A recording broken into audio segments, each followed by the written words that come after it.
좋아요. 오늘 메시지의 제목은 뿌리와 열매입니다. 몇 주 전에 우리가 하나님 나라에 대해 이야기했던 거 기억나시나요? 씨 뿌리는 자가 말씀을 뿌림으로써 하나님 나라가 온다는 것 말이에요. 그거 기억하시는 분 계신가요? 그리고 네 가지 다른 부류의 사람이 있고, 우리 삶에서 열매 맺는 모든 과정은 하나님의 말씀에서 비롯된다는 것도요. 우리가 말씀을 어떻게 간직하고 잘 관리하는지가 중요합니다. 말씀을 어떻게 다루느냐가 우리 삶의 열매를 결정합니다. 이거 기억나시죠? 그래서 오늘은 그 내용을 조금 복습하고 더 깊이 들어가 보려고 합니다. 오늘은 뿌리에 대해 이야기할 거예요. 우리 마음에 있는 뿌리가 우리 삶의 열매를 결정하기 때문입니다. 뿌리가 없으면 열매도 없습니다. 나쁜 뿌리는 나쁜 열매를 맺고 좋은 뿌리는 좋은 열매를 맺습니다.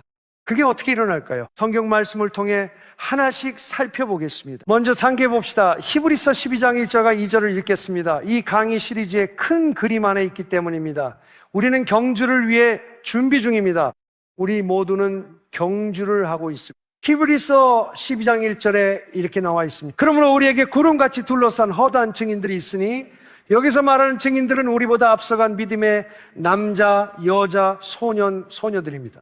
그들은 경주를 달렸고 승리자들이었습니다. 그는 우리가 그들의 증언에 둘러싸여 있다고 말했습니다. 그게, 여러분 중에 그게 사실이라는 걸 아는 분 계신가요? 자, 그래서 그는 우리에게 모든 무거운 짐과 쉽게 우리를 얽매는 죄를 벗어버리자고 했습니다. 우리는 죄를 버려야 합니다. 우리는 5년짜리 회개 계획을 세우는 것이 아닙니다. 오늘 하세요. 그것을 버리세요. 내려놓으세요. 끝내세요. 나는 못해요 라고 말하지 마세요. 빌립보서 4장 13절처럼 내게 능력 주시는 그리스도 안에서 나는 모든 것을 할 수 있습니다. 그는 우리에게 인내로 달리자고 했습니다. 우리 앞에 놓인 경주는 인내의 경주입니다.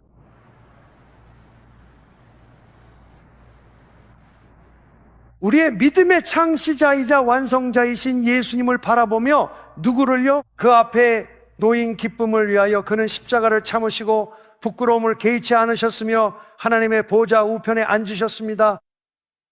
예수님은 예언적으로 앞에 놓인 기쁨을 보셨습니다. 그분은 당신이 구원받을 것을 보셨습니다. 그분은 자신이 많은 형제들 중 첫 번째가 될 것을 보셨습니다. 그분은 수많은 사람들이 사탄의 손아귀에서 벗어나 자신의 나라로 들어올 것을 보셨습니다. 그분은 언젠가 이 세상의 모든 슬픔과 고통이 끝나고 자신의 나라가 이 땅을 다스릴 것을 보셨습니다. 그 앞에 놓인 그 기쁨을 위해 그는 십자가를 참으셨습니다. 당신 앞에 어떤 기쁨이 보입니까?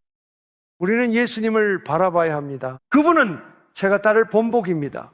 그분은 믿음으로 하나님이 예비하신 것을 보셨습니다. 하나님이 당신을 위해 예비하신 것을 보고 있습니까? 몇 주 전 요한계시록 2장과 3장에서 하나님이 이기는 교회에 주신 약속들을 언급했습니다. 이 약속들은 모두를 위한 건 아닙니다. 이 약속들은 마음을 정하고 나는 하나님께서 나를 부르신 모든 것이 되고 싶다고 말하는 그리스도인들을 위한 것입니다. 나는 하나님께서 나에게 맡기신 모든 일을 하고 싶습니다. 나는 심판날에 하나님 앞에 서서 찡그린 얼굴을 하고 싶지 않습니다. 장차 하나님을 직접 대면하여 뵙게 될 때 당신 안에 모든 것이 변화하며 그분을 기쁘게 해드리고 싶어집니다. 그분의 선하심을 깨달았기 때문이죠. 그분은 여러분의 하나님이자 아버지이십니다. 당신의 영혼을 사랑하고 인생을 창조하신 그분은 모든 걸 계획하셨으며 천사들을 통해 평생 당신을 돌보십니다. 평생 사랑받았음을 깨닫게 될 겁니다. 하나님이 제 삶을 계획하셨으니까요. 절 돌보시며 제게 좋은 미래를 계획하셨죠. 그런데 나는 내 멋대로 어리석은 뜻을 따랐습니다. 그런 일이 생기기를 원치 않으실 겁니다. 영원한 죽음에 영향을 주기 때문이죠. 천국에 들어간다 해도 영원한 목적을 못 이룰 수 있습니다. 영원한 목적 달성은 지금 우리 안에 그리스도가 형성됨에 달렸기 때문입니다. 그것이 우리가 달리고 있는 경주입니다. 우리는 경주를 하고 있습니다. 시간 요소가 없다면 경주는 경주가 아닙니다. 우리 모두에게는 한정된 시간이 주어져 있고 그 시간이 얼마나 되는지 아무도 모릅니다.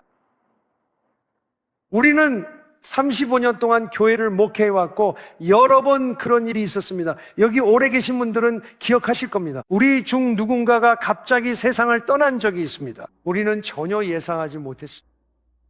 그들 역시 그 전날만 해도 다음날 자신이 떠나게 될 줄 몰랐습니다. 이것은 경주이기 때문에 우리는 매일을 선물로 여기고 잘 활용해야 합니다. 매일이 선물입니다. 다시 한번 묻겠습니다. 이 경주의 궁극적인 목표는 무엇입니까? 목표가 무엇인지 모르면 아무도 경주에서 이길 수 없습니다. 목표는 그리스도의 형상으로 변화되는 것입니다. 그 목표는 요한복음 17장 4절과 6절에 나와 있습니다. 예수님께서 생애의 마지막에 하신 말씀과 같습니다. 아버지께서 내게 하라고 주신 일을 내가 다 이루었습니다. 그리고 나는 아버지의 이름을 나타냈습니다. 그러니 목표는 내가 그리스도를 닮아가고 여러분도 그리스도를 닮아가는 것입니다. 그래서 여러분이 어디를 가든지 그의 이름을 나타낼 수 있었습니다. 여러분은 태어나기 전 책에 기록된 대로 살았습니다. 하나님은 그 책을 이제 여실 겁니다. 그분이 읽으시고 네가 해냈구나 하실 겁니다. 여러분은 태어난 목적을 잃었습니다. 참고로 주님이 제 증인이십니다. 1986년 3월 10일 제가 그 만남을 가졌을 때였죠. 주님이 제 소명과 도시를 뒤흔들 큰 부흥을 보여주셨을 때 전 어찌할 바를 몰랐습니다. 주님은 이것이 제 사명이라 하셨고 전 어떻게 해야 할지 여쭈었습니다. 주님께서 제 사역 사무실을 닫으라고 말씀하셨습니다. 집에 가서 금식해 21일간 물만 마셨습니다. 주님과 함께 할 때면 제 모든 생각을 말하듯 다 들으십니다. 가끔 금식했지만 당시 최장 기간은 사흘이었습니다. 그리고 나는 아직 무인글을 몰랐습니다. 그래서 사람들이 40일 금식하는 줄도 몰랐습니다. 그래서 주님께서 21일 동안 물만 마시며 금식하라고 말씀하셨어요. 그리고 나서 주님께서 말씀하셨습니다. 그 다음에 내가 다음 단계를 보여주겠다. 나는 그냥 머릿속으로 생각했어요. 21일 동안 아무것도 안 먹으면 혹시 내가 죽지 않을까? 정말 그렇게 생각했어요. 나는 몰랐어요. 금식에 대해 많이 읽어본 적도 없고 장기간 금식에 대해서도 몰랐어요. 나는 말했어요. 혹시 내가 죽지 않을까? 그냥 그렇게 생각했어요. 그리고 주님께서 내게 말씀하셨어요. 내가 너에게 시키는 일을 하지 않으면 네가 태어난 목적을 이루지 못할 것이다 라고 하셨죠. 기독교인들도 게으르고 이기적이고 기도하지 않을 수 있다는 건 충분히 가능한 일이에요. 육신적이고 자기 십자가를 지고 싶어 하지 않고 예수님을 따르고 싶어 하지 않으면 그날에야 비로소 알게 될 거예요. 하나님, 주님께서 나를 놀라운 목적으로 창조하셨는데 내가 이기심 때문에 그걸 이루지 못했구나 라고 말이죠. 그분이 저에게 그렇게 말씀하셨어요. 주님께서 저의 증인이십니다. 그분이 바로 제 옆에 서 계십니다. 그분이 말씀하셨죠. 내가 너에게 시키는 일을 하지 않으면 네가 태어난 목적을 이루지 못할 것이다. 그날 저는 금식을 시작했어요. 1980년 3월 10일이었죠. 우린 각자의 경주를 달리고 싶어 합니다. 하나님께서 우리 모두를 부르실 겁니다. 그리고 이것만은 알아두세요. 이 길은 결코 쉬운 길이 아닙니다. 이것은 십자가의 길입니다. 당신의 십자가를 지고 그분을 따르세요. 예수님께서도 자신의 십자가를 지고 아버지를 따르셨습니다. 그분은 자신을 부인하셨죠. 그분의 삶의 매일이 십자가였습니다. 이 길은 원래 힘들어야 하지만 우리가 경험할 수 있는 가장 짜릿하고 열매 맺으며 영광스러운 길입니다. 이보다 더 위대한 길은 없습니다. 우리가 또 뭘 하겠습니까? 자기 자신을 위해 살까요? 우리가 또 뭘 하겠습니까? 우리 인생으로 또 뭘 하겠습니까? 취미에 우리 자신을 바칠까요? 돈을 더 벌까요? 물건을 더 살까요? 뭐요? 뭐라고요? 우리 모든 사람은 이렇게 말해야 합니다. 하나님, 저는 신성한 목적을 위해 이 땅에 보내줬습니다. 그 목적이 무엇인지 찾을 것이고 하나님의 은혜로 그것을 이룰 것입니다. 그리고 내 인간적인 이성으로 이게 뭔지 알아라고 생각하지 않을 겁니다. 나는 이걸 좋아해요. 내 생각엔 그게 바로 그거인 것 같아요. 아니요, 주님께 나아가 그분을 구하세요. 그래서 그게 바로 경주입니다. 그게 경주의 한 부분이에요. 이건 알다시피 장애물 코스라서 도전이 있습니다. 도전의 일부는 어떤 사람들은 세부 사항을 알아내기 위해 노력한다는 거예요. 주님, 저에게 무엇을 하기를 원하십니까? 그들은 극복할 것이고 다른 사람들은 그렇지 못할 것입니다. 그들은 그냥 모르겠어라고만 하면서 이리저리 떠돌 거예요. 그래서 우리는 경주에서 이기기 위해 달려야 합니다. 그 말은 우리의 삶이 끝날 때 우리가 그리스도를 닮게 되고 그렇게 되었다는 뜻입니다. 그분의 뜻이 그렇게 좋은 것만은 아니에요. 네, 가장 중요한 것은 그리스도의 열매, 곧 성령의 모든 열매인 사랑, 기쁨, 오래 참음, 친절, 선함, 신실함, 온유, 절제 등이 우리 안에 길러지는 것입니다. 열매는 길러지는 것입니다. 열매는 자라나. 열매는 하룻밤 사이에 나타나지 않습니다. 그래서 우리는 의도적으로 나는 예수님을 따르고 싶고 그분을 닮고 싶다고 말해야 합니다. 하나님께서 하실 수 있는 가장 위대한 일은 우리를 그리스도를 닮게 만드는 것입니다. 정말 놀랍지 않나요? 왜일까요? 다가올 시대에 하나님은 맏아들이 되기를 원하시며 이기는 자들을 찾으십니다. 이긴다는 건 그리스도를 닮는 것입니다. 지금 이 자리에서 제 말을 듣는 누구나 유명하지 않아도 됩니다. 큰 사역을 할 필요도 없습니다. 하나님께서는 여러분이 있는 그 자리에서 충분히 힘든 상황들을 마련해 두셨습니다. 여러분이 예수님을 따른다면 여러분도 그분을 닮게 될 것입니다. 여러분이 있는 그 자리에서 하나님은 여러분이 용서해야 할 사람들을 곁에 두셨습니다. 그들을 사랑하고 뺨을 돌려대며 묵묵히 나아가는 법을 배우세요. 상처 준 이를 위해 기도하며 마음에 쓴 뿌리를 없애야 합니다. 사람들을 사랑하십시오. 지금 있는 곳에서 하나님은 여러분이 이기는 자가 되게끔 완벽한 환경을 마련하셨습니다. 그러니 모두 힘내세요. 이것이 바로 권면입니다. 경주를 하세요. 우리는 경주 중입니다. 여기는 디즈니랜드가 아닙니다. 이 경주의 목적은 내가 예수님을 닮고 그분의 일을 행하는 것입니다. 제가 읽고 싶은 구절이 있습니다. 우리는 30배, 60배, 100배의 열매를 맺는 것의 차이에 대해 이야기했었죠. 기억나시죠? 저는 목표를 세우고 있습니다. 우리 모두 100배를 목표로 해야 합니다. 그저 겨우 들어가려고만 하지 마세요. 이기는 자가 되세요. 이기는 자가 여러분 안에 계십니다. 이번에는 이쪽을 시도해 볼게요. 이기는 자가 여러분 안에 계십니다. 이기는 자가 여러분 안에 계시다면 그분이 말씀하시는 대로 하면 반드시 이길 수 있다는 보장입니다. 좋아요. 이제 말씀의 비유 전체를 조금 복습해보고 오늘은 뿌리에 초점을 맞춰서 말씀을 전하고 싶습니다. 어떻게 하면 깊은 뿌리를 내릴 수 있을까요? 깊고 건강한 뿌리가 있다면 여러분은 훌륭하고 건강한 열매를 맺게 될 것입니다. 나쁜 뿌리가 있으면 나쁜 열매가 맺힙니다. 뿌리가 없으면 열매도 없습니다. 자, 마가복음 4장 3절입니다. 잘 들으세요. 보라, 씨 뿌리는 자가 씨를 뿌리러 나갔습니다. 씨를 뿌릴 때 어떤 씨는 길가에 떨어졌습니다. 공중의 새들이 와서 그것을 먹어버렸습니다. 어떤 씨는 돌밭에 떨어졌는데 흙이 많지 않았습니다. 흙이 깊지 않아서 곧 싹이 났습니다. 그러나 해가 뜨자 그것이 타버렸습니다. 뿌리가 없었기 때문에 말라버렸습니다. 바로 이것에 대해 이야기하고 싶습니다.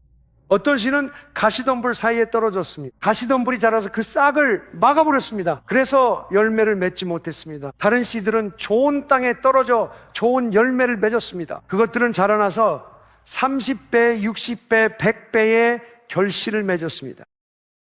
그리고 나중에 제자들이 이 비유를 설명해 주시겠습니까? 라고 물었습니다. 예수께서 말씀하셨습니다. 씨를 뿌리는 자는 말씀을 뿌리는 것이다.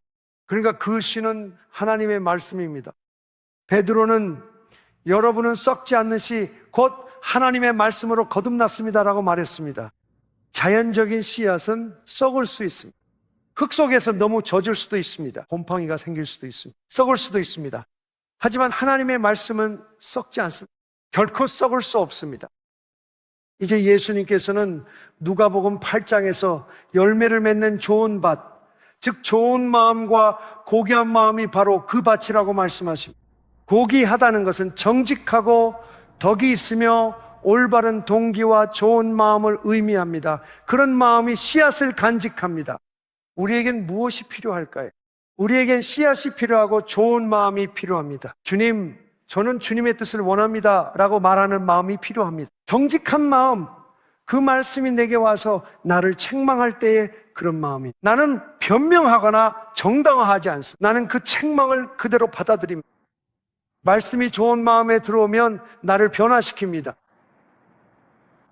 좋은 마음으로 말씀을 받는 사람들은 열매를 맺습니다. 좋아요. 계속해 봅시다. 지금 저는 마가복음 4장 15절에 있습니다. 이들은 길가에 뿌려진 자들입니다. 곧 말씀이 뿌려진 곳입니다. 그들이 들을 때 사탄이 즉시 와서 그들의 마음에 뿌려진 말씀을 빼앗아 갑니다. 이와 같이 돌밭에 뿌려진 자들은 말씀을 들을 때 곧 기쁨으로 받지만 그들 자신 안에 뿌리가 없습니다. 그래서 말씀이 뿌리를 내리지 못했습니다. 그들은 네 죄가 용서받았다는 말을 들었습니다. 천국에 간다, 하나님이 사랑하신다는 말을 들었죠. 선하신 하나님은 좋은 계획을 갖고 계십니다. 그들은 와, 내가 받겠습니다 라고 말합니다. 하지만 말씀은 여전히 겉에만 머물러 있습니다. 뿌리를 내리지 못합니다. 그래서 어려움이 오면 이게 그렇게 쉬운 일이 아니구나 라고 생각합니다. 내 자신을 부인해야 한다고 라고 묻습니다. 보세요. 어려움이 오면 그들은 포기합니다. 왜일까요? 뿌리가 없기 때문입니다. 그래서 잠시 동안만 견딥니다. 그 후에 환난이나 박해가 말씀 때문에 일어나면 곧 넘어집니다. 제가 오늘 말씀드리고 싶은 것은 뿌리가 없거나 나쁜 뿌리를 가지고 있는 것에 대한 이야기. 여러분도 아시다시피 말씀이 우리 안에 뿌리를 내리지 않으면 열매가 없습니다.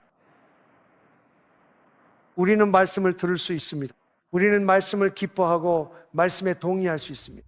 우리는 할렐루야, 하나님 저를 사용해 주세요 라고 말할 수 있습니다. 저는 부흥을 원합니다. 하지만 말씀이 우리 안에 뿌리를 내리지 않으면 열매가 없습니다. 자, 그게 어떤 모습일까요? 그들은 넘어졌습니다. 성경에는 고난이 올 때 그들이 넘어졌다고 나와 있습니다. 저는 그리스도의 몸 안에, 어쩌면 이 방 안에도 그리스도를 고백하지만 말씀이 뿌리를 내리지 못한 사람들이 많다고 믿습니다. 그 말은 그들이 쉽게 상처를 받거나 사랑의 길에서 벗어나거나 쓰라림이나 욕망, 교만, 이기적인 야망, 탐욕, 경쟁, 분노에 빠질 수 있다는 뜻입니다. 그것이 그들을 지배합니다. 말씀이 뿌리 내리지 못해 그들을 지배하는 겁니다. 보세요. 시편 119편 130절 말씀이 들어오면 빛이 임하고 어둠을 쫓아냅니다.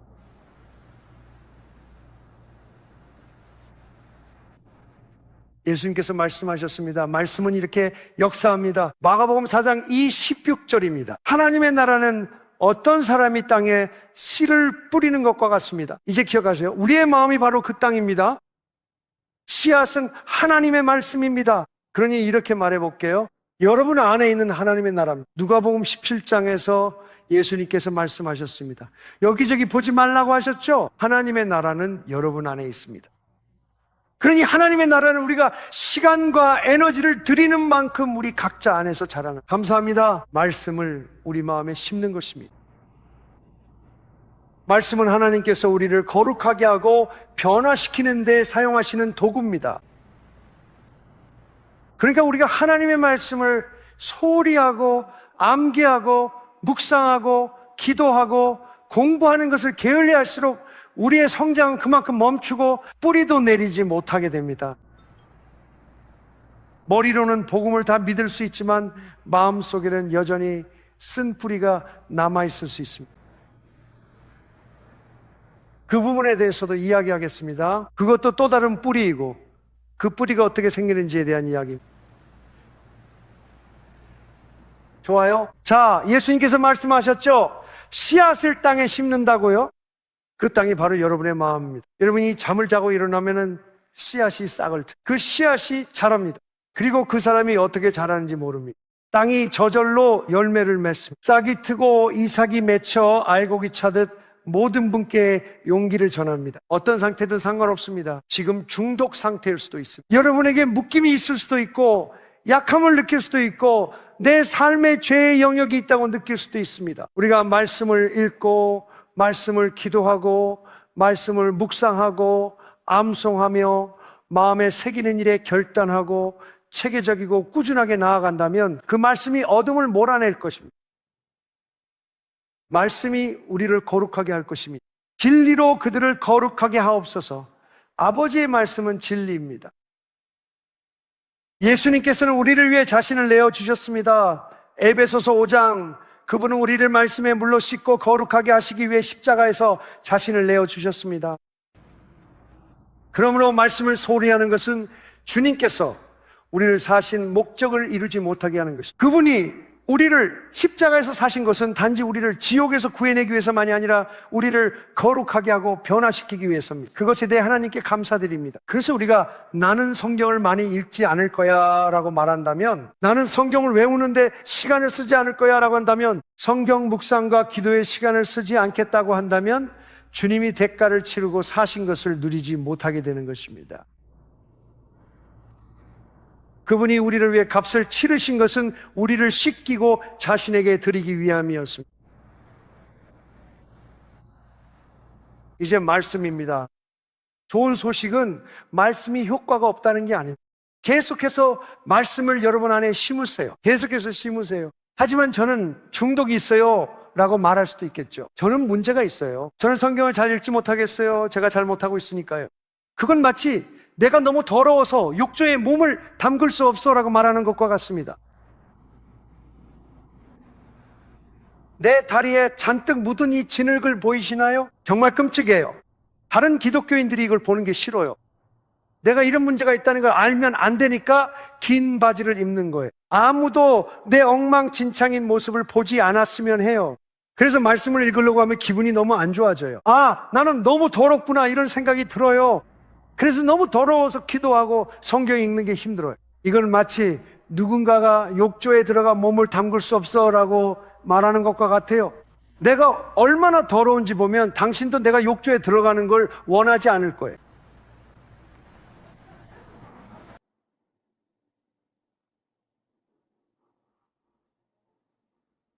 비참한 상태 그대로 말씀을 마음에 담으세요. 그냥 말씀을 집어넣기 시작하세요. 내 죄가 주홍빛같이 붉을지라도 내가 눈처럼 희게 해주겠다. 그러므로 그리스도 예수 안에 있는 자에게는 정죄함이 없나니 성령을 따라 행합니다. 이제 평강의 하나님께서 여러분을 거룩하게 하시고 온 영과 혼과 몸이 흠없이 보존되길 원합니다. 우리는 선한 일을 위해 그리스도 안에서 창조된 하나님의 작품입니다. 빌립보서 4장 13절, 내게 능력 주시는 자 안에서 내가 모든 것을 할 수 있습니다. 만물이 그분에게서 나오고 그분께 돌아가니 영광이 영원히 있습니다. 고린도전서 1장 30절, 하나님은 우리를 그리스도 안에 있게 하셨고 예수는 우리의 지혜가 되셨습니다. 예수님께서 나의 의가 되셨습니다. 그분이 나의 거룩함이 되셨습니다. 구원하신 주 안에서 자랑케 하소서. 욕조에 들어가서 푹 담그세요.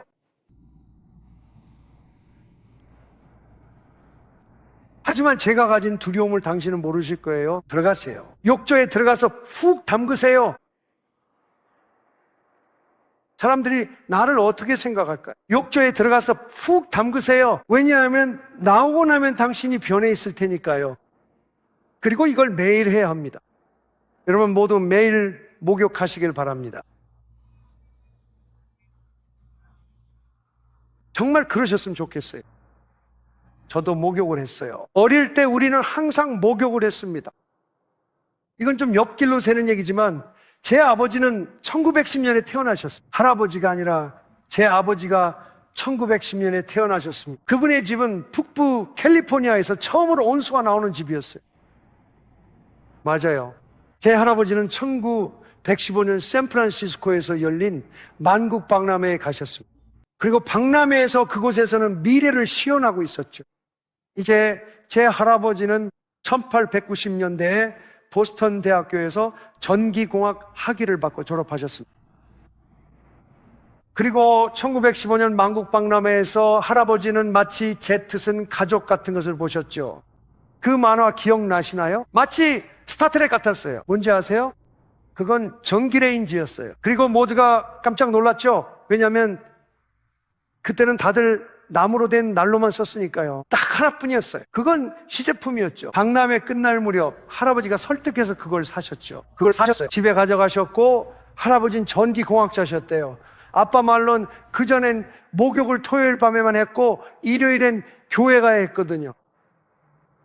그래서 큰 냄비에 물을 다 데워서 나무난로 위에서 끓이고 그걸 욕조에 부어서 뜨겁게 채웠다고 하셨어요. 그리고 엄마랑 아기들이 먼저 들어가고요. 그리고 남편이 마지막에 들어갔대요. 모두가 같은 물을 썼어요. 그런데 아버지가 말씀하시길 자기 아버지, 그러니까 할아버지가 집에 전기 스토브를 설치하셨대요.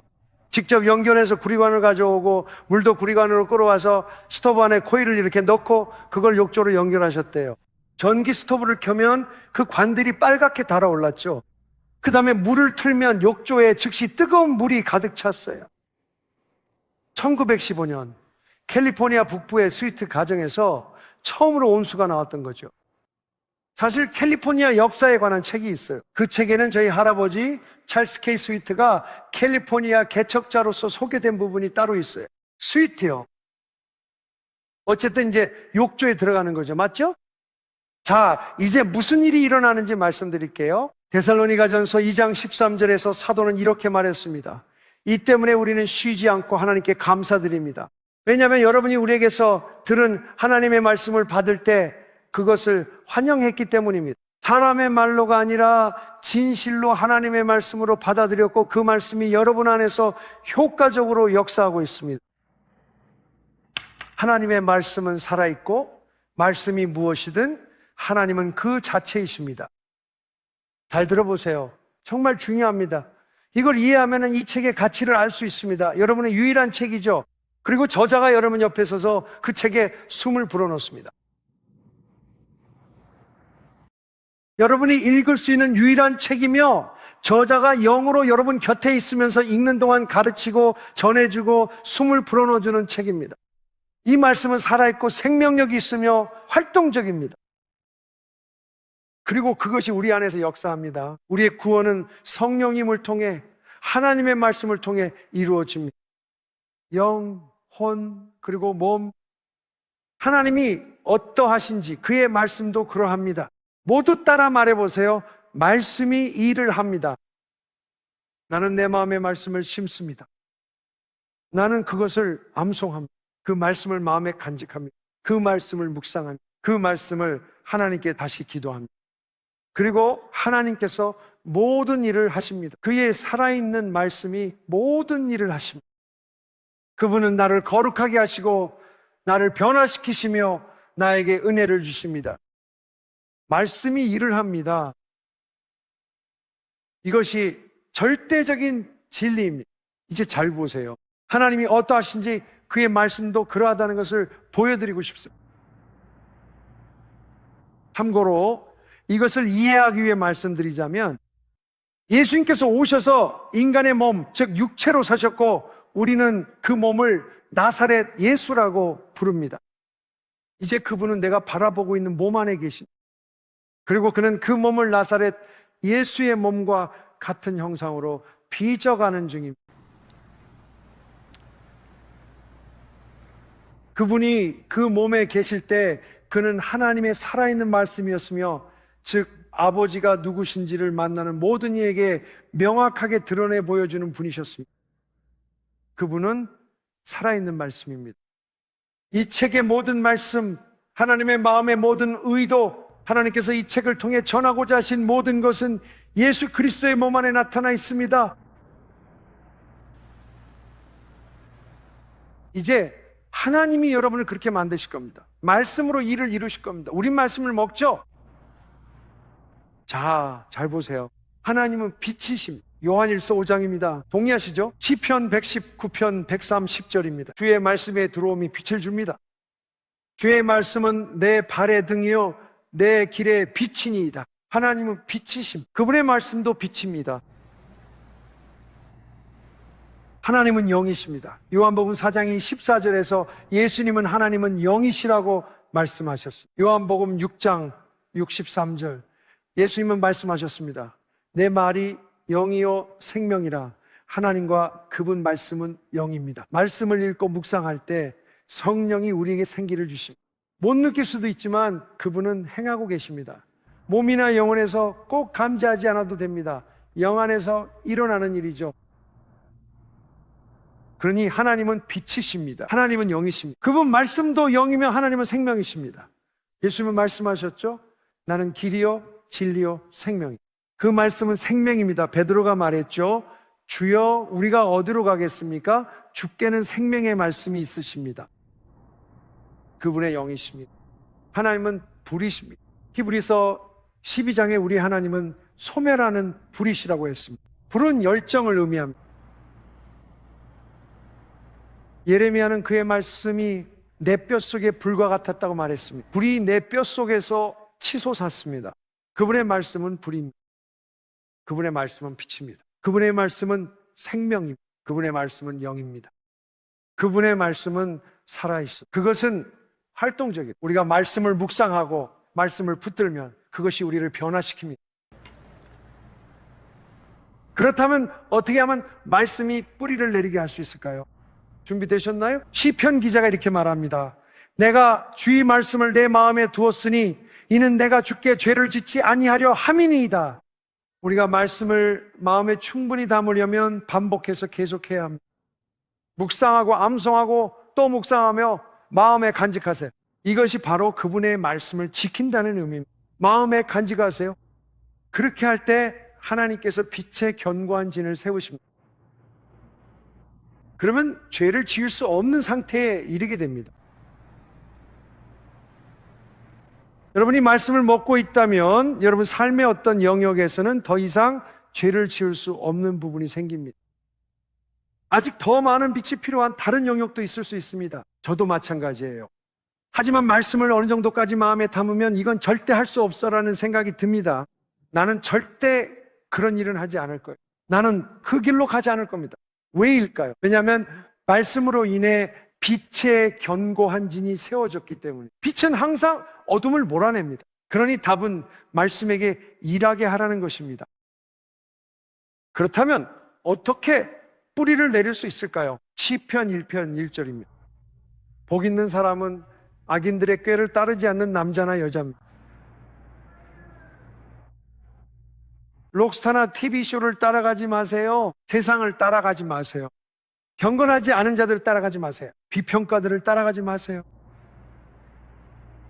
죄인들의 길에 서지 않고 오만한 자들의 자리에 앉지 않으며 오히려 여호와의 율법, 즉 하나님의 말씀을 즐거워합니다. 그가 하는 일이 바로 이것입니다. 그는 율법, 즉 말씀을 주야로 묵상합니다. 여기서 묵상한다는 것은 말씀을 곱씹고 스스로에게 계속 소리내어 말하며 그것이 마음에 깊이 새겨질 때까지 반복하는 것을 의미합니다. 그는 말씀을 주야로 묵상합니다. 그는 시냇가에 심겨진 나무와 같아서 때가 되면 열매를 맺습니다. 나무가 물가에 있다는 것은 무슨 의미일까요? 나무가 강가에 있으면은 뿌리가 아래로 뻗어 물을 흡수하게 된다는 뜻입니다. 그 물은 곧 생명, 곧 성령의 흐름입니다. 그러니까 말씀을 읽는 것은 딱딱한 땅에 비가 내리는 것과 같다고 말하는 겁니다. 비가 그냥 흘러내립니다.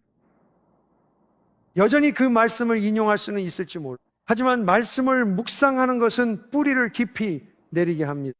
보세요. 주야로 묵상하는 자는 물가에 심긴 나무와 같다고 했습니다. 그 말은 그 나무가 뿌리를 깊이 내려 영의 공급을 받아들인다는 뜻입니다. 뿌리가 있으면 무슨 일이 일어날까요? 그 뿌리가 아래로 뻗어 공급을 받아들이면 열매를 맺는다고 했습니다. 그러니 모두 따라해 보세요. 묵상은 열매를 맺게 합니다. 좋은 열매나 나쁜 열매를 맺는다고 한 것이 아닙니다. 나쁜 것을 묵상하면 나쁜 열매를 맺게 됩니다. 좋은 것을 묵상하면 좋은 열매를 맺게 됩니다. 의심, 두려움, 불신, 열등감. 나는 이걸 극복할 수 없어. 나는 할 수 없어. 너무 힘들어 모르겠어. 나는 아니야. 다른 사람들은 나보다 더 좋은 그리스도인이야. 이런 것들을 묵상하면요. 그런 것들을 묵상하면 묵상한다는 것은 중얼거리며 계속 자신에게 말하는 것을 의미합니다. 소리내서 말하든 아니든 그것은 하나님의 말씀과 반대되는 자기 대화입니다. 그런 것들을 묵상하면 그 열매가 맺히게 됩니다. 조용히 하고 말씀을 마음에 담으세요.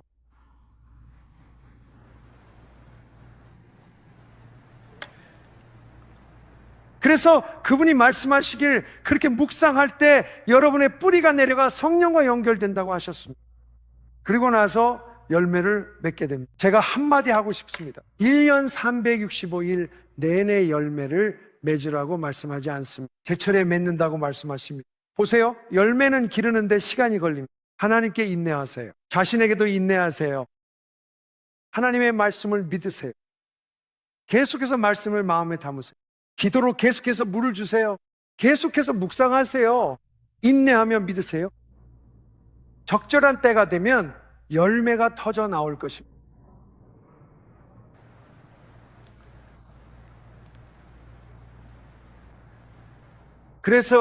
그리고 그것이 바로 믿는다고 하면서도 마음에 다른 나쁜 뿌리를 가진 신자들이 있는 이유입니다. 나쁜 뿌리들입니다. 이 부분은 잠시 후에 다루겠습니다. 이것이 하나님께서 여호수아에게 직접 하신 말씀입니다. 하나님은 율법책을 내 입에서 떠나지 않게 하며 주야로 그것을 묵상하여 그 안에 기록된 대로 다 지켜 행하라 하셨습니다. 그러면 내 길이 평탄하게 되고 네가 형통할 것입니다. 그래서 하나님께서 여호수아에게 말씀하셨죠. 좋은 성공을 원하느냐고요? 말씀을 주야로 묵상하십시오. 침대 격과 협탁에 성경 구절을 두었습니다. 욕실에도 매일 읽을 수 있게 하나 뒀어요. 제 협탁 말씀엔 이렇게 적혀 있죠. 모든 사람과 더불어 화평함과 거룩함을 따르라. 이것이 없이는 아무도 하나님을 보지 못할 것이다. 저는 아침 저녁으로 그 말씀을 봅니다. 욕실에서 목을 면도할 때는 다른 구절이 보여요. 기록된 대로 내가 거룩하니 너희도 거룩하라 하셨죠. 면도하며 주님, 저도 주님처럼 거룩해지고 싶다 말합니다. 잠들기 전 주님께 모두와 화평한지 묻습니다. 늘 화평과 거룩을 좇으며 말씀을 붙듭니다. 말씀이 일을 합니다. 제가 보여드리겠습니다. 제 노트에는 없지만 잠언 6장을 찾아보겠습니다. 말씀을 마음에 담으면 무엇을 하는지 보여드리고 싶습니다. 말씀은 정말 놀랍습니다. 잠언 6장 20절입니다. 준비되셨나요? 내 아들이나 내 딸아 아버지의 명령을 지켜라. 어머니의 법을 저버리지 마라. 그것들을 항상 내 마음에 새겨라. 내 목에 그것들을 메어라. 그러니까 말씀을 마음에 두라는 말이에요. 동의하시나요? 그리고 말씀이 마음에 있을 때 어떤 일이 일어나는지 보세요. 네가 돌아다닐 때 그것들이 너를 인도할 것이다. 네가 잘 때 그것들이 너를 지켜줄 것이다. 네가 깨어날 때 그것들이 너와 말할 것이다. 이는 명령은 등불이요 법은 빛이며 훈계의 책망은 생명의 길이기 때문이다. 그래서 우리가 말씀을 충분히 밤낮으로 우리 안에 두면 그 말씀이 우리에게 말씀하십니다. 우리가 돌아다닐 때 말씀이 우리를 인도합니다. 우리가 잠들 때 말씀이 우리를 지켜줍니다. 말씀이 우리의 빛과 등불이 되어 올바른 길로 인도합니다. 자, 이거 정말 좋은 말씀이네요. 좋아요. 이제 바울이 뭐라고 했는지 들어보세요. 그는 디모데에게 명령과 지침을 써서 보내고 디모데야 이 말씀들을 묵상하라고 했습니다. 이 말씀들에 온전히 내 자신을 맡기면 내 진보가 모든 사람에게 드러날 것이다. 그러니까 말씀을 묵상하면 결국 주변 모든 사람들이 그 변화를 보게 됩니다. 제 자신의 삶에 대해 말씀드리자면 제 삶에 있어서 하나님의 은혜로 모든 것이 하나님의 은혜이지만 제가 거듭났을 때 하나님께서 저를 열정적으로 만드셨습니다. 정말 그렇게 하셨습니다. 저는 하나님을 열정적으로 추구하고 하나님을 섬기고 하나님과 동행하고 싶었습니다. 하지만 제 삶에서 가장 좋은 변화들은 제가 체계적으로 그리고 규칙적으로 말씀을 묵상하기 시작했을 때 나타났습니다. 성경 구절을 묵상하고 암송하며 그것을 하나님께 기도로 올려드렸습니다. 그때부터 변화가 가속화되는 것을 보기 시작했는데 말씀 자체가 일을 하기 때문에 평생 동안 저를 변화시켜 주세요, 변화시켜 주세요라고 기도할 수 있고 하나님께서 그렇게 하실 수도 있습니다. 하지만 말씀을 내 안에 채울 때 말씀이 스스로 일을 합니다. 삶의 어떤 영역에서든 필요하다면 관련 성경 구절을 찾아 묵상하십시오. 바울은 참되고 경건하며 옳고 정결하며 사랑과 칭찬을 받을 만한 덕이 있는 것들을 생각하라고 했습니다. 성경은 사람이 생각하는 대로 그 존재가 결정된다고 말씀하기 때문입니다. 로마서 12장은 이 세대를 본받지 말고 마음을 새롭게 함으로 변화하라고 합니다. 이것이 바로 묵상이 하는 일입니다. 여러분의 마음을 새롭게 해줍니다. 알겠죠? 자, 이제 이것이 우리의 서론입니다. 다음 부분 준비되셨나요? 그러면 몇 구절만 더 살펴보도록 하죠. 고린도후서 10장 4절입니다. 우리의 싸움의 무기는 육신에 속한 것이 아니라 하나님 안에서 견고한 진을 무너뜨릴 만큼 강력합니다. 논쟁과 모든 높은 것들을 무너뜨린다고 말씀하셨죠. 하나님의 지식에 대항하여 스스로 높아진 모든 상상과 생각을 사로잡아 그리스도께 복종하게 합니다. 여기서 잠깐 멈추겠습니다. 제가 그 부분을 읽어드릴게요. 견고한 진이란 무엇일까요? 우리는 견고한 진을 무너뜨린다 하셨죠. 그동안 이런 모습을 자주 봐왔습니다. 사람들은 견고한 진이 저 위에 있다고 생각합니다. 영의 이름을 찾아내서 그걸 끌어내리려고 하죠. 하지만 견고한 진은 거기에 있는 게 아닙니다. 그것은 여러분의 마음 안에 있습니다. 싸움은 여러분의 마음에서 벌어집니다. 주님은 말해 널 사랑해, 사탄은 말해 너만 빼고 다 사랑해. 주님은 그리스도로 다 할 수 있다 하셨죠. 그는 말합니다. 다른 사람들은 할 수 있지만 나는 안 돼. 그러면 여러분은 누구의 말을 듣고 있습니까? 사람은 빵으로만 사는 것이 아니라 하나님의 입에서 나오는 모든 말씀으로 살아야 합니다. 이 싸움에서 우리 무기는 육의 것이 아니요 하나님 안에서 강력합니다. 견고한 진을 파하며 말씀에 반하는 모든 생각을 무너뜨립시다. 그런데 여러분이 말씀을 암송하지 않으면 그렇게 할 수 없습니다. 여러분, 제가 들은 바로는 이것만이 전부는 아니지만 어린 시절에 성경 말씀을 암송한 아이들이 성인이 되었을 때 신앙을 떠나지 않는 주요 지표 중 하나라고 합니다. 그들 안에 있는 말씀이 그들을 지켜줍니다. 항상 그들에게 상기시켜줍니다. 항상 그들에게 말을 걸어줍니다. 놀랍죠? 말씀이 여러분을 지켜주며 방황할 때 인도하고 잠들 때도 지켜줄 것입니다. 견고한 진이란 우리가 진실이란 믿지만 실제로는 그렇지 않은 상태입니다. 예를 들어 누군가 당신을 싫어한다는 생각 같은 거죠. 그러니 멀리하라는 것이죠. 이게 무슨 의미인지 말씀드릴게요. 이건 사랑과는 완전히 반대되는 것입니다. 사랑은 그 사람이 나를 좋아하든 말든 상관하지 않습니다. 나는 그들을 사랑할 것입니다. 그래서 이런 생각은 말씀을 통해 걸러야 해요. 말씀을 안 담으면 그런 생각들을 못 걸러내요.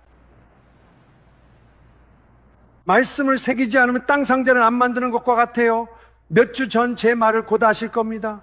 마음에 말씀이 자랄 환경을 두지 마세요. 안 그러면 열매를 못 맺습니다. 아주 조금밖에 못 맺을 거예요. 그래서 견고한 진이란 모든 생각을 사로잡는 것입니다. 이건 생각의 패턴입니다. 여기 견고한 진이 있습니다. 나도 그래야 한다는 건 알지만 그게 바로 견고한 진입니다.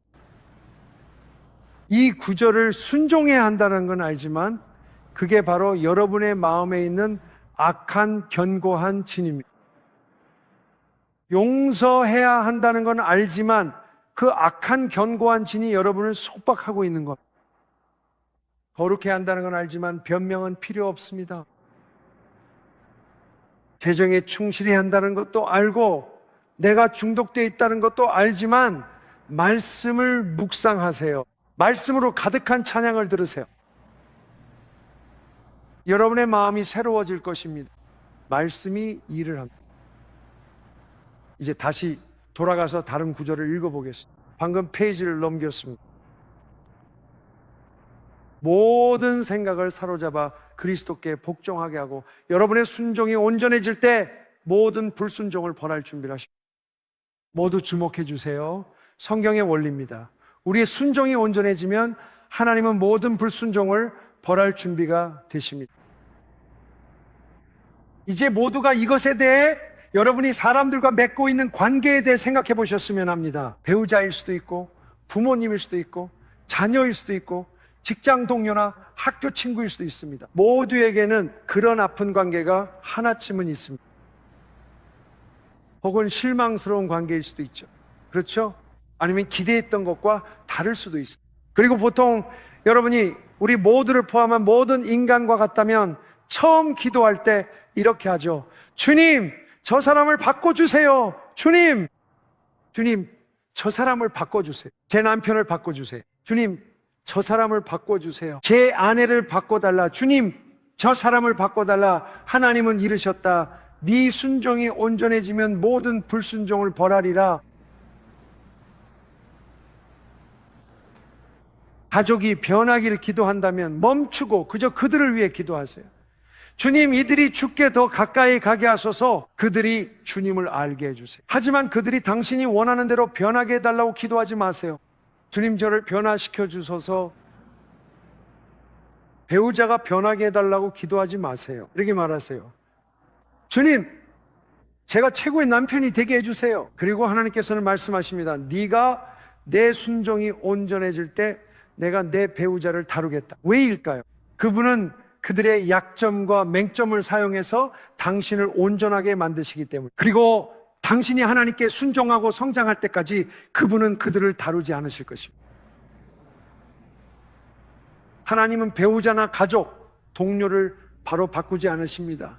당신이 그들을 사랑하게 될 때까지 기다리실 겁니다. 당신의 순종이 온전해질 때 하나님께서 일하시기 시작하실 거예요. 왜 그들을 두실까요? 당신의 성장을 위해 그들을 쓰시기 때문입니다. 이기적인 기도가 응답되면 당신은 계속 미성숙에 머물게 됩니다. 미성숙함은 행복입니다. 행복은 상황에 달려 있습니다. 모든 일이 내 뜻대로 되고 있어요. 내가 원하는 대로 대접받고 있어요. 지금 나는 행복해요. 이기적인 당신, 이제 그리스도를 닮으세요. 목사님, 진실을 말씀해 주세요. 봐요. 그래서 하나님이 아직 그를 바꾸지 않으신 거예요. 그러니까 묵상은 뿌리를 내리게 하죠. 맞죠?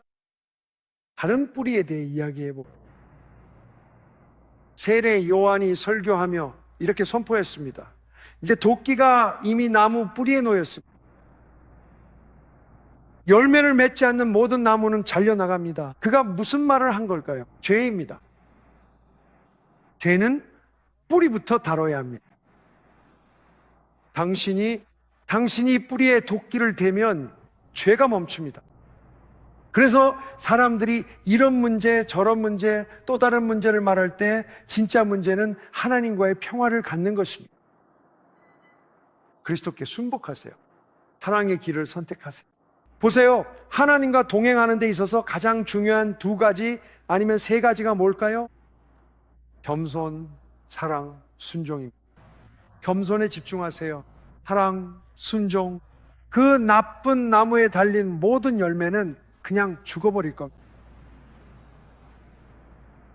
예를 들어 나는 쿠키에 중독됐거나 술에 중독됐거나 이것저것에 중독됐다고 말하는 게 아닙니다. 그리고 사람들은 죄에 너무 집착하게 됩니다. 이걸 멈춰야 해요. 아니요, 꼭 그럴 필요는 없어요. 아니, 맞아요, 멈춰야 해요. 하지만 시선을 예수님께 돌리세요. 그분을 아세요. 그분을 사랑하세요. 그분 안에 거하세요. 모든 사람을 사랑하세요. 그분 안에서 걸으세요. 그러면 평안으로 가득 차기 시작할 거예요. 걱정을 그분께 맡기십시오. 그분 안에 거할 때 나쁜 나무의 모든 열매는 시들어갈 것입니다. 보세요. 그 뿌리, 즉 도끼는 이기심의 뿌리에 놓여 있습니다. 단순히 이기심뿐만 아니라 자기 능력, 자기 의존, 자기 중심적인 꿈들까지도요. 그걸 내려놓으세요. 자기 생명을 구하려는 자는 잃게 됩니다. 그것을 잃는 자는 오히려 얻게 됩니다. 여기 또 다른 뿌리가 있습니다.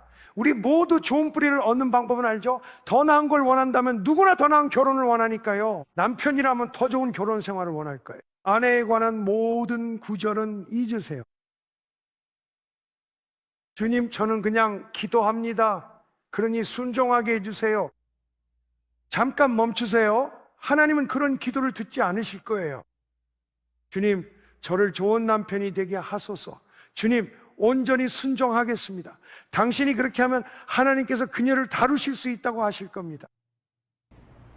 그리고 하나님이 하시면 그건 효과가 있습니다. 우리가 사람을 바꿔보려고 하면 잘 되지 않습니다. 그래서 어떤 사람들은 20년 동안 결혼 생활에 대해 불평하지만 아무것도 변하지 않는 거예요. 왜냐하면 그들의 목표가 오직 내 배우자를 바꿔주세요이기 때문이죠. 배우자가 변하면 나는 행복해질 거야, 이렇게 생각하죠. 아니에요. 당신이 하나님께 순종하고 남편이나 아내로서 마땅히 해야 할 모든 순종을 다할 때 하나님께서 그들을 다루실 거예요. 이게 바로 그 원리입니다.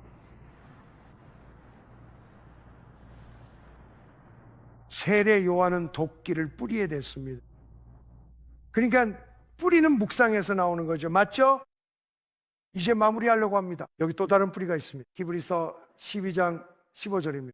이제 이 구절은 히브리서 저자가 경주를 하라고 말한 장에 나옵니다. 그는 이 장 전체에서 경주하는 법을 권면합니다. 우리가 경주에서 이기려면 해야 할 일이 뭔지 아십니까? 그가 15절에서 이렇게 말했습니다.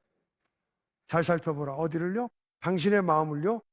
누구든지 하나님의 은혜에 이르지 못하거나 쓴뿌리가 나서 괴롭게 하여 많은 사람이 더럽혀지지 않도록 하라. 그래서 우리가 하나님의 말씀을 묵상하면 성령의 열매를 맺게 됩니다. 하지만 잘못된 것들을 묵상하면 쓴뿌리가 생깁니다. 잘 보세요. 나는 트럼프가 싫어요. 나는 CNN을 봅니다. 그는 인종차별주의자예요. 그는 나쁜 대통령이에요.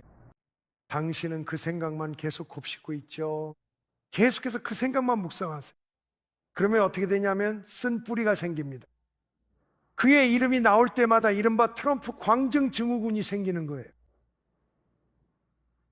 사람들이 그걸 어떻게 얻게 되죠? 그들은 마귀의 말을 묵상하고 있기 때문입니다. 그러니까 트럼프가 죄인일 수도 있죠. 저는 아직 주님 말고 죄인이 아닌 사람을 만나본 적이 없습니다. 그렇죠?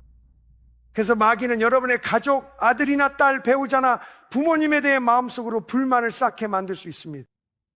어떤 느낌인지 아시죠? 혹시 스스로 그런 적이 있는지 생각해 본 적 있나요? 뭔가를 하면서 머릿속으로 불만을 쌓고 있는 자신을 발견한 적이 있죠. 아, 저 사람은 나를 제대로 대하지 않았어.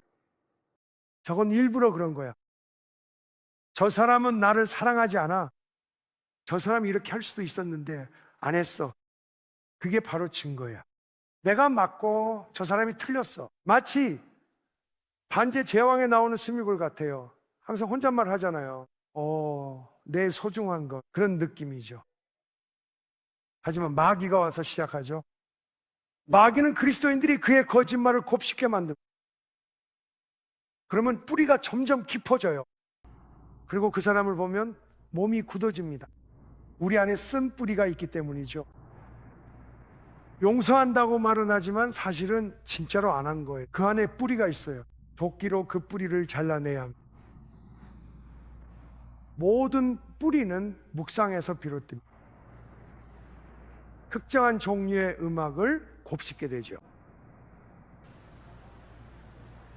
특정한 세속적 음악들이요. 가령 맥주잔을 잡고 우는 트럭과 아내와 강아지를 다 잃었다는 노래 같은 것들이요. 누가 물었죠? 컨트리 음악을 거꾸로 틀면 어떻게 될까요? 집, 아내, 강아지 모두 돌아온대요. 무엇을 곱씹느냐에 달려있어요. 여러분 중에 마음속으로 스스로 정당화하는 논리를 세워본 적 있는 분 계신가요? 그래요. 마음속에서 논리를 세우면서 왜 내가 화를 내도 되는지 정당화하죠? 아주 심하게 이기적인 사람에게 말이. 그리고 내가 얼마나 옳은지 말이죠. 이건 아주 미묘합니다. 그래서 그분이 말씀하신 거예요. 우리가 경주에서 이기려면 부지런해야 한다고요. 그래야 하나님의 은혜에서 떨어지지 않고 쓴 뿌리가 돋아나서 자신과 주변 모든 사람을 더럽히지 않게 됩니다. 쓴 뿌리는 더럽힙니다. 한 번 마음에 들어오면 아무리 억누르려고 해도 마치 잔디를 깎는 것과 같습니다. 민들레나 잡초가 잔뜩 있죠. 잡초를 뽑는 게 아니라 그냥 잔디만 깎는 거예요. 이틀 정도는 멀쩡해 보입니다. 그러다 다시 잡초가 다 올라오죠. 잡초는 결코 사라지지 않았던 겁니다. 그래서 많은 사람들이 그걸 어떻게 통제하는지 배웁니다. 주님을 찬양합니다, 사랑합니다 라고 말하죠. 사랑한다고 말하지만 속은 쓴 뿌리와 판단으로 가득 차 있습니다. 그들은 그 인종, 그 성별, 그 젠더, 그 종교, 그 신앙을 가진 사람을 좋아하지 않습니다. 그들 안에 쓴 뿌리 때문이죠. 하나님의 사랑이 아니라면 계속 되새기지 마세요. 그건 주님 뜻이 아닙니다. 그리고 우리가 사랑 안에서 성장하는 방법은 사랑이 무엇인지 묵상하는 것입니다. 그리고 우리는 고린도전서 14장을 한 번 순종해야 합니다. 거기에는 이렇게 나와 있습니다. 추구하라, 그것을 쫓으라. 우리가 묵상하는데 더 의도적으로 집중할수록 이것을 묵상하세요. 사랑과 겸손, 그리고 거룩함을 묵상하세요. 그것들을 묵상하기 시작. 1000번을 넘어져도 상관없어요. 그냥 계속 묵상하세요. 말씀이 뿌리를 내릴 것이고 그 뿌리가 자라서 모든 불경건한 것들을 밀어낼 것입니다. 제가 가장 좋아하는 것 중 하나는 전에 여러분께 인용해 드린 적이 있는 존 웨슬리의 고린도전서 13장에 대한 그의 요약입니다. 저는 그게 정말 좋아요. 그는 이렇게 말했습니다. 사랑은 오래 참는다. 사랑은 하나님의 자녀들의 모든 연약함과 이 세상 자녀들의 모든 악함을 참아냅니다. 그리고 잠깐이 아니라 하나님이 원하시는 한 영원히 참아냅니다. 모든 일에서 사랑은 하나님의 손길을 보고 기꺼이 그 뜻에 순복합니다. 그러는 동안에도 사랑은 친절합니다. 사랑은 모든 고난을 겪으면서도 부드럽고 온화하며 다정하고 해가 없습니다. 사랑은 질투하지 않죠. 맞죠? 사랑은 시기하지 않습니다. 사랑은 마음속에 모든 종류와 모든 정도의 시기를 내쫓습니다. 사랑은 무례하게 행동하지 않습니다. 사랑은 거칠지 않습니다. 사랑은 본성에 어긋나게 행동하지 않습니다. 사랑은 성급하거나 고집스럽고 폭력적인 태도로 행동하지 않습니다. 또한 성급하거나 가혹한 판단을 내리지도 않습니다. 사랑은 자신의 안락함이나 쾌락, 명예, 이익을 구하지 않습니다. 사랑은 쉽게 화내지 않습니다. 사랑은 마음속에서 분노를 내쫓습니다. 사랑은 악한 생각을 하지 않습니다. 사랑은 모든 질투와 의심 그리고 악을 쉽게 믿으려는 마음을 내쫓습니다. 사랑은 불의를 기뻐하지 않습니다. 오히려 사랑은 가장 원수의 죄나 어리석음에도 눈물을 흘립니다. 그러나 사랑은 진리와 모든 사람의 거룩함과 행복을 기뻐합니다. 사랑은 모든 것을 덮어줍니다. 사랑은 누구에 대해서도 나쁘게 말하지 않습니다. 사랑은 다른 사람의 인격에 유익이 될 만한 모든 것을 믿어줍니다. 사랑은 부인할 수 없는 잘못조차도 덜 심각하게 보이게 하는 모든 희망을 품습니다. 사랑은 하나님이 허락하신 모든 걸 견디며 사람이나 악마가 가한 고통도 참아냅니다. 이게 그리스도의 법이자 완전한 법이죠. 자유의 법입니다. 내 마음에 말씀이 없다면 내가 어떻게 사랑을 추구할 수 있을까요? 매일 저에게 상기시켜 주세요. 주님, 왜냐하면 말씀을 마음에 새기면 내 입에서 사랑이 아닌 말이 나오는 순간 바로 깨닫게 되기 때문입니다. 그때 주님 회개한다 고백합니다. 누군가에 대해 그릇된 생각이 들 때도 주님이라 고백합니다. 사랑은 원수 같은 이의 어리석음 속에서도 함께 옵니다. 주님, 사랑은 불의를 기뻐하지 않습니다. 사랑은 진리를 기뻐합니다. 그래서 우리는 말씀을 우리 안에 채워야 합니다. 우리는 말씀을 채워 넣어야 합니다. 우리는 겸손에 대해 묵상해야 합니다. 왜냐하면 내가 얼마나 교만해질 수 있는지 알기 때문입니다. 저도 겸손한 척할 줄 압니다. 누구나 주님을 찬양합니다 라고 말하곤 하죠. 모든 영광을 주님께 돌립니다. 하지만 마음속에는 교만이 있습니다. 나는 얼굴을 땅에 대고 주님 내 마음에서 모든 교만을 없애주세요 라고 기도합니다. 하지만 나는 교만을 원하지 않습니다. 우리는 겸손한 척 할 수 있으니까요. 사람들이 뭐라든 하나님은 다 보시고 겸손한 자에게 은혜를 주십니다. 그러니 내외의 평가보다 하나님이 나를 겸손히 보시는 게 가장 중요합니다. 그럼 어떻게 그 경지에 이를까요? 말씀을 마음에 새겨야 합니다. 말씀이 생각을 새롭게 해주기 때문이죠. 성경 말씀을 암기하지 않으면 어떻게 우리의 생각이 새로워질 수 있겠습니까? 고린도전서 15장 10절, 나는 하나님의 은혜로 지금의 내가 되었습니다. 그 말을 계속 되새깁니다. 하나님의 은혜로 지금의 내가 됐습니다. 하나님이 우리를 만드셨죠? 그분은 우리와 저를 지탱하며 부모님과 모든 것을 주셨습니다. 하나님의 은혜로 지금의 제가 되었습니다. 그분 은혜는 헛되지 않아 누구보다 더 많이 수고했습니다. 하지만 제 능력이 아닌 하나님의 은혜였습니다. 하나님을 위해 일할 때 내가 한 일을 보라고 말하지 마십시오. 주님, 은혜가 저와 함께 하시네요. 요한복음 15장 5절, 나를 떠나서는 너희가 아무것도 할 수 없다. 그 말씀을 깊이 묵상하세요. 한두 번 듣는다고 해서 마음에 들어오지 않습니다. 한두 번 듣는다고 뿌리가 내려가지 않습니다. 그 말씀을 암송하고 마음에 새길 때 뿌리가 내려갑니다. 주님 없이는 저는 아무것도 할 수 없습니다. 주님, 주 없이 전 무력합니다. 만물이 주께 나와 주로 살고 돌아가니 영광이 영원하소서. 갈라디아서 6장 3절, 아무것도 아니면서 된 줄 알면 자기를 속임이라. 주님, 제가 속지 않게 해주세요. 주님께서 저를 어떻게 쓰시든 아니면 전혀 쓰지 않으셔도 상관없습니다. 저는 아무것도 아닙니다. 저는 아무것도 아닙니다. 주님, 제발 제가 절대 속아서 제가 무언가인 것처럼 생각하지 않게 해주세요. 누가복음 17장 10절은 명령을 다 행한 뒤 우린 무익한 종이며 할 일을 했을 뿐이라 말하라 합니다. 주님, 저는 주님께서 시킨 일을 다 했다고 말하기 어렵습니다. 그래서 지금 제 목표는 무익한 종의 그 수준까지 올라가는 것입니다. 당신은 누굽니까? 저는 아직 무익한 종조차도 아닙니다. 제 목표는 그 수준에 도달하는 것. 보세요. 우리가 이런 마음을 품고 있다면 어떻게 교만해질 수 있겠습니까? 고전 4장 7절, 누가 너를 구별했느냐? 받지 않은 것이 무엇이냐? 받았다면 왜 안 받은 듯 자랑하느냐? 지혜로운 자는 렘 9장이 13절, 지혜를 자랑 말라. 강한 자도 자신의 힘을 자랑하지 말라. 부유한 자도 자신의 부를 자랑하지 말라. 자랑할 자는 이것을 자랑하라. 곧 나를 알고 나를 이해하는 것, 내가 이 땅에서 인자와 정의와 공의를 행하는 여호와임을 아는 것이라. 나는 이런 것들을 기뻐한다. 이사야 57장 15절, 영원에 거하시며 그 이름이 거룩하신 높고 존귀하신 이가 이같이 말씀하신다. 나는 높고 거룩한 곳에 거하며 겸손하고 통회하는 자와 함께 있다. 겸손한 자의 영을 소생시키고 통회하는 자의 마음을 회복시키기 위해 우리는 말씀을 마음에 새기고 말씀을 묵상해야 한다.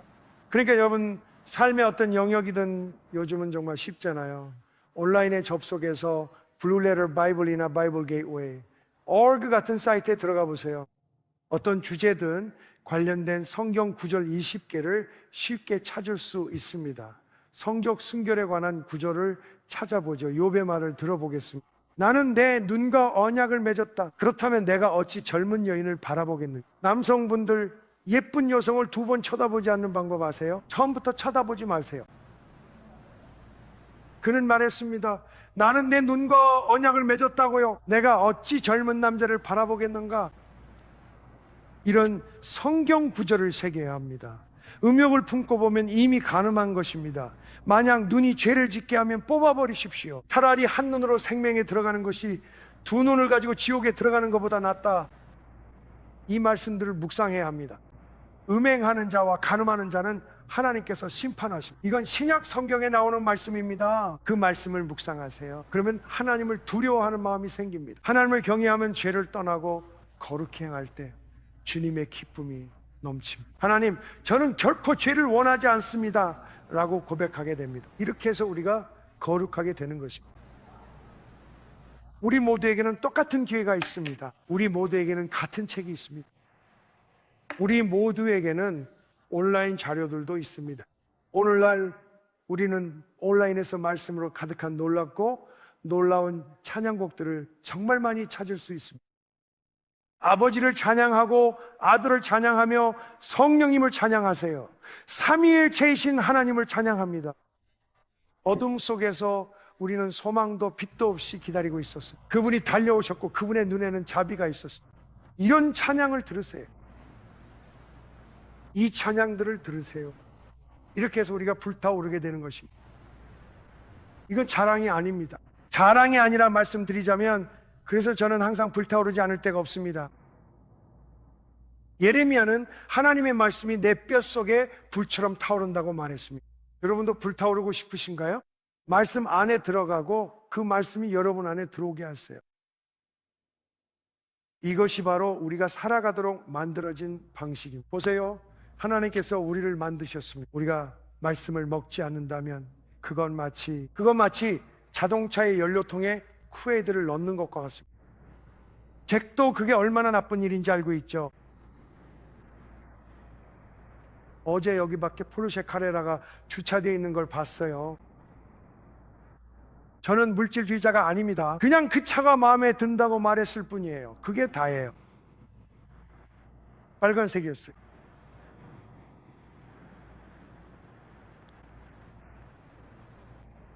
정말 멋지지 않나요? 말씀이 일을 합니다. 말씀이 담긴 찬양을 들으세요. 수천 세대가 무릎을 꿇습니다. 그렇게 하면 무슨 일이 일어날까요? 여러분의 마음이 살아납니다. 성경을 읽으세요. 기도하세요. 말씀을 묵상하는 방법은 잠언 2장 1절부터 5절까지를 읽는 것입니다. 거기엔 말씀 묵상 지침이 나옵니다. 잠언 2장 1절에서 5절입니다. 이는 묵상하며 말씀을 마음에 새기는 동안 분별력과 지혜, 이해를 구하라는 뜻입니다. 이렇게 묵상하는 것입니다. 하나님께서 이렇게 말씀하십니다. 여러분이 말씀을 묵상하면서 지혜와 이해를 간구할 때 하나님께서는 내가 너로 하여금 여호와를 경외하는 것을 깨닫게 하고 하나님의 지식을 얻게 하겠다고 말씀하셨습니다. 그래서 하나님께서는 제 목소리를 듣는 모든 사람, 저를 포함해서 우리가 30배, 60배가 아니라기를 원하십니다. 하나님께서는 100배의 결실을 맺는 사람들을 원하십니다. 100배의 결실을 맺고 싶은 분이 몇 분이나 계십니까? 아멘? 그럼 지금 함께 기도합시다.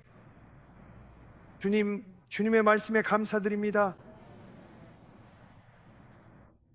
예레미야는 내가 주님의 말씀을 발견하고 그것을 먹었습니다 라고 말했습니다. 그 말씀은 내 마음의 기쁨이자 즐거움이었습니다. 하나님, 우리 모두의 눈을 열어 주님의 말씀의 소중한 가치를 알게 해주시겠습니까? 주님, 저희가 말씀을 읽고 묵상하는 사람이 되게 도와주시고 말씀을 삶의 우선순위로 삼는 사람이 되게 하시며 말씀의 물로 저희를 씻어 변화시켜 주시옵소서. 주님, 저희가 말씀을 기쁨으로 받지만 뿌리가 없는 사람이 되지 않게 하소서. 주님, 그 말씀이 우리 안에 뿌리 내리게 하소서. 우리 안에 뿌리 내리게 하소서. 그리고 주님, 저희가 마음을 지킬 수 있도록 도와주시길 기도합니다. 잠언 4장에 보면 모든 지킬 만한 것 중에 네 마음을 지키라 하셨습니다. 주님, 저희가 마음을 지키고 쓴 뿌리가 자라나 저희와 다른 이들을 더럽히지 않게 하소서. 하지만 주님, 저희는 열매를 맺게 하는 하나님의 말씀에 뿌리가 내리길 원합니다. 예수님의 이름으로 기도드리며 다 함께 하나님께 찬양을 올려드립시다. 감사합니다. 진심으로 정말 감사드립니다. 진심으로 정말 감사드립니다.